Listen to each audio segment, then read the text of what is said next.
নারিকেলের দুধ দিয়ে আজকে বানিয়ে ফেললাম মজাদার হাঁসের মাংসের ভুনা। হ্যালো বন্ধুরা, আসসালামু আলাইকুম। আজকে নিয়ে আসলাম হাঁসের মাংসের একটি অসাধারণ রেসিপি নিয়ে। অনেকদিন পরেই ভিডিওটা আমি করছি, যেহেতু লং ভিডিও।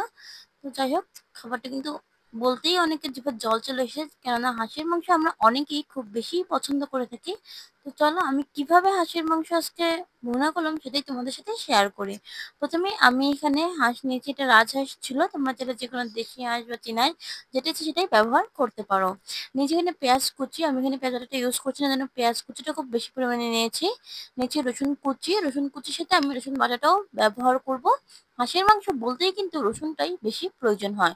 এদিকে নিয়েছি নারিকেল বাটা, নারিকেল বাটার দুধটাও অনেকে ইউজ করতে পারো, তবে আমি নারিকেল বাটাটা দিচ্ছি। অনেকে মনে করতে পারো এটা তো মিষ্টি লাগবে, কিন্তু একেবারেই না।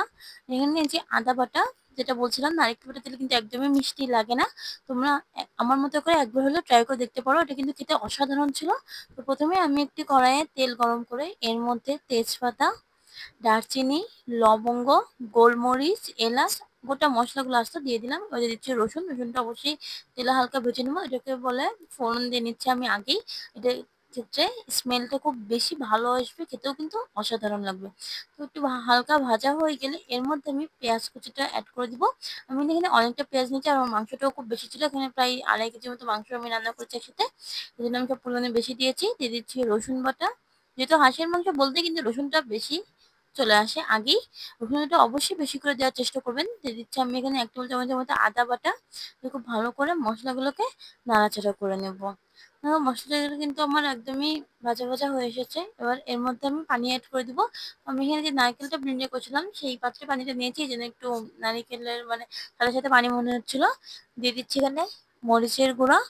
যে যে পরিমাণ ঝাল খাবে সে সেই পরিমাণই মরিচের গুঁড়াটা অ্যাড করে নেবে। এখানে আমি হলুদের গুঁড়া এবং লবণ অ্যাড করে দিচ্ছি, দিয়ে খুব ভালো করে নাড়াচাড়া করে নিব। হলুদটা কিন্তু আমি খুব কম দিয়েছি, প্রায় 1 টেবিল চামচে 1/2 চামচ মতো এখানে আমি হলুদের গুঁড়া অ্যাড করে নিয়েছিলাম। দিয়েছিলাম ধনিয়া গুঁড়া, হয়তো ভিডিওটা স্কিপ হয়ে গিয়েছে। যাই হোক, এবার মশলাটা কষানোর জন্য আমি ঢাকনাটা ঢেকে দিব। পানি কিন্তু আমি এখানে অ্যাড করেছিলাম, দেখেছিলে তোমরা। মশলা যখন কষে যাচ্ছে ততক্ষণ অপেক্ষা করতে হবে। তো দেখো মশলাটা কিন্তু অলরেডি কষে আসে হয়ে গিয়েছে। এবার এর মধ্যে যে হাঁসের মাংসটা ছিল ধুয়ে রেখেছিলাম সেটা দিয়ে দিচ্ছি। দিয়ে ঢাকনাটা ঢেকে দিব যতক্ষণ না হাঁসের মাংসটা কষানো হচ্ছে। এই যে ধনিয়া গুঁড়া এখন আমি দিয়ে দিচ্ছি একটু। তোমরা এর আগেও দিতে পারো, আমার তখন একটু মনে ছিল না দেখে আমি পরে ধনিয়া গুঁড়াটা অ্যাড করে দিয়েছি। যখন হলুদ মরিচের গুঁড়া অ্যাড করেছিলাম তখন ধনিয়া গুঁড়া দিয়ে দিতে পারো। দিয়েছি সামান্য পরিমাণে জিরা গুঁড়া, জিরা গুঁড়া দিলে স্মেলটা খুবই ভালো আসে, তোমরা চাইলে শেষেও দিতে পারো। তো আমি মাঝখানে দিয়ে দিচ্ছি এটা। দিয়ে খুব ভালো করে মাংসটাকে নাড়াচাড়া করে আবার ঢাকনাটা ঢেকে দিব। এখন কিন্তু আমি কষানোর জন্য মাংসটা কোনো পরিমাণ পানি এখানে ইউজ করিনি। মাংস যেহেতু বেশি, সেক্ষেত্রে পানিটা কিন্তু একে উঠে যাবে। দেখো যেই বলছিলাম, মাংসতে কিন্তু আমার অনেকটা পানি উঠে চলে এসেছে। পানিটা যতক্ষণ না কষে আসে ততক্ষণ আমি এর মধ্যে আর কোনো পানি ইউজ করব না। এই পানিটা দিয়ে কিন্তু মাংসটা অলরেডি কষে যাবে। তো এর মধ্যে আমি আবার একটু নারকেল বাটা অ্যাড করে দিচ্ছি।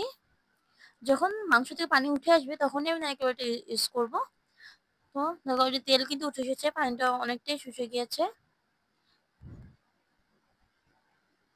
এবার এর মধ্যে আমি ঝোলের পানি অ্যাড করে দিব। মাংসটা এবার কষিয়ে আসলে এর মধ্যে আমি আর কষানোর জন্য কোনো পানি অ্যাড করবো না, আমি গরম পানি ইউজ করেছিলাম। এক্ষেত্রে খুব তাড়াতাড়ি আমার রান্নাটা হয়ে গিয়েছে। কিছু কাঁচামরিচ আমি এখানে গোটা এবং চিড়েও দিয়েছি, তোমরা চাইলে বেশি দিতে পারো। হয়ে গেল আজকের মজাদার হাঁসের মাংস ভুনা।